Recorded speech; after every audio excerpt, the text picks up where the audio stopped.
all want what's best for kids, but when there's a disagreement about what is best, who should have the final say? Parents or politicians? It has the kind of natural beauty the Golden State is famous for, but life here is calmer than San Francisco to the north or Los Angeles to the south. With sunshine, surfing, and safe streets, California's San Luis Obispo County is a good place to grow up. Well, I was 17 in high school, just about to graduate. Owen Beck played football and soccer for his high school. Pretty oblivious to all the problems in the world until it happened. So I was playing soccer and it was really hurting one day when I was running. So I just kind of had to stop playing soccer, and I went and got an MRI, and it was just a medium-sized tumor just in the middle of my leg. Doctors told Owen he had bone cancer. I started crying. Owen's parents, Debbie and Steve.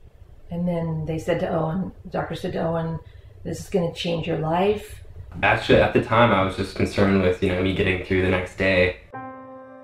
The whole family's calm California life stopped, and the Becks headed to Stanford Medical Center. I was worried that he was going to die. 17 years old, your life's just stopped. Chemotherapy began right away, and the chemicals attacked Owen's hair follicles, stomach cells, and mouth. So I got a bunch of mouth sores, which was very painful. Couldn't eat very much. And then it destroys your appetite, and then whatever you can eat, you throw up. And for Owen the athlete, yet another blow. Doctors amputated his leg to try to stop the cancer from spreading. When I woke up from surgery, it kind of felt like my leg was still there. And pull it all up and slide it right into the sea leg. Owen was introduced to a bizarre new agony called phantom pain. Felt like someone had driven, thousands of nails into where my leg would be. For the first 3 months after my surgery, I would just lay awake at night because I couldn't go to sleep because it hurt so bad. All the powerful medications available in drugstores seemed worthless. We had a whole medicine cabinet in there full of pills that he took every single day, and it did nothing. Debbie and Steve searched for anything that would help Owen feel better. One option, however, just wasn't on their radar. I don't think I'd ever really thought about that in his situation because of his age. A new kind of drugstore had recently come to the nearby city of Morro Bay. It offered medical marijuana. State government allows for medical marijuana, and local officials welcomed the new dispensary and its owner, Charlie Lynch. Before we even opened, I had the mayor and the city council members all came by and toured the facility. That's the mayor, shaking Lynch's hand at the ribbon-cutting ceremony. The new dispensary helped spark discussion between Owen and his dad. I was just talking one day with my dad, and we brought up the subject of it. And it was like, if that'll work, that's what we're going to do.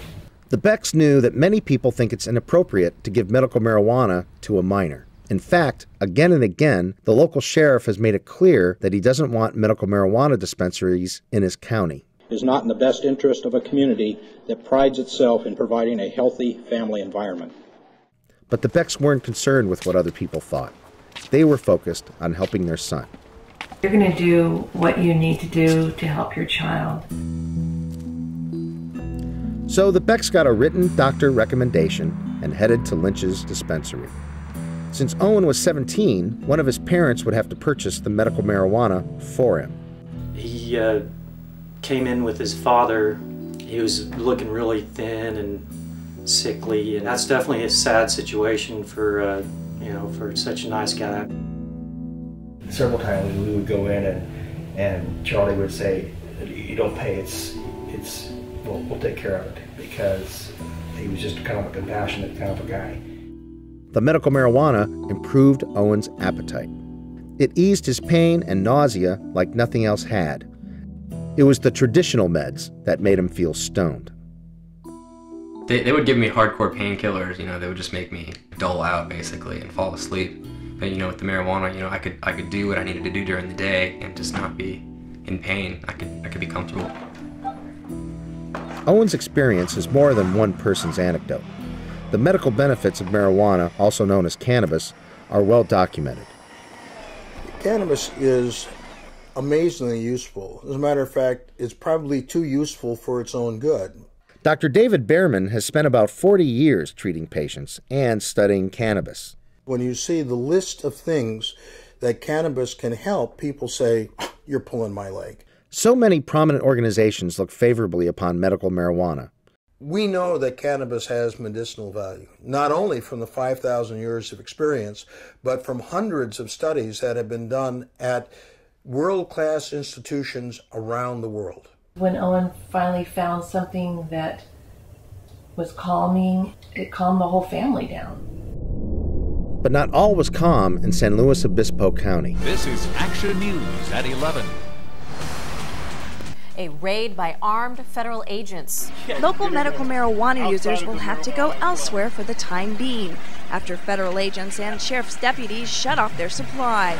The Arroyo Grande home of dispensary operator Charles Lynch was also raided Thursday morning. They came in and threw me on the ground and rushed through the house like I was a criminal or something. Lynch was cuffed and brought to this federal detention center. How did it happen? The sheriff invited the DEA to raid Lynch's home and dispensary. Charlie Lynch was an easy target since medical marijuana is still illegal under federal law. And I had no idea how I was going to get out of jail. My family posted a $400,000 bail using their own personal property. Eventually, Lynch got out, but he was far from free. For many months, he's been under various forms of home detention. They applied a electronic monitoring system to my ankle. The device monitors Lynch's movements.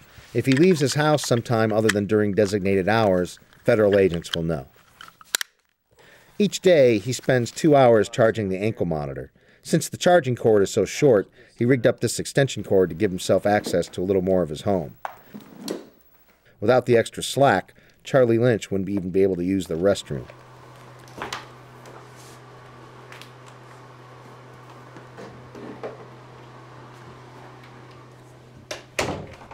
We have a sick child. We have a son without a leg that medical marijuana helps. What is it they don't understand about this? We wanted to find out, but neither the sheriff nor the DEA would agree to an interview. The federal government's official position is that marijuana has no medical value. There's an enormous amount of politics that's involved in drug policy and not nearly enough science. A pharmacist can fill prescriptions for medical amphetamines without getting raided. Doctors can even give patients medical cocaine.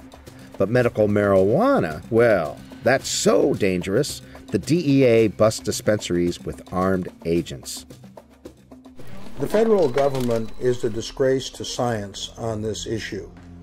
Today, Owen uses this cool robo-leg to get around. He's going to college, and his cancer is in remission. But the Becks still can't believe that Charlie Lynch is facing numerous federal charges. In fact, because Lynch had clients like Owen who are under age 21, he faces increased penalties.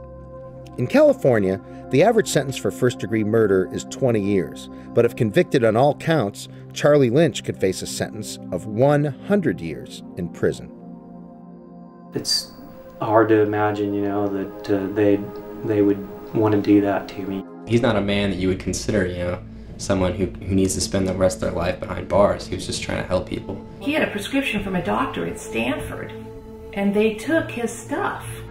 These guys don't get it. The DEA continues to raid dispensaries all across California. There were 50 raids last year alone. Are we really helping minors by keeping them from medical marijuana at all costs? Or are we treating their parents like children? I think the federal government is too big and too bossy. Charlie Lynch's trial is set for this summer. Jurors probably won't know that state and local laws allowed Lynch to run a dispensary. In a federal case, all that matters is federal law. For ReasonTV, I'm Carey.